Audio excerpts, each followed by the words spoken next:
డ్రెస్కి frills stitch చేసేటప్పుడు ఈ టిప్ని ఫాలో అయ్యామంటే ఫ్రిల్స్ అన్నీ ఒకే లెంత్లో ఉంటుంది. చాలా ఫాస్ట్గా ఫ్రిల్స్ అనేది స్టిచ్ చేసుకోవచ్చు.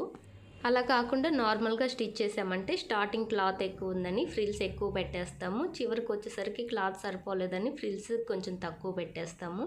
అలా చేయడం వల్ల లుక్ నీట్గా లేదని మళ్ళీ స్టిచ్చెస్ అన్నీ ఉప్పు తీసి మళ్ళీ 1కి 2 సార్లు స్టిచ్ చేసుకునే పని లేకుండా ఈ మెథడ్ని ఫాలో అయ్యామంటే చాలా నీట్ ఫినిషింగ్ ఉంటుంది. ఫస్ట్ మనం బాడీ పార్ట్ విడ్త్ ఎంత ఉందో మెజర్ చేసుకోవాలి. ఆ తర్వాత బాటమ్ పార్ట్ విడ్త్ కూడా మెజర్ చేసుకున్న తర్వాత బాడీ పార్ట్ విడ్త్ తోటి బాటమ్ పార్ట్ విడ్త్ని డివైడెడ్ బై చేసామంటే మనకి ఎగ్జాక్ట్ మార్కింగ్ అనేది వస్తుంది.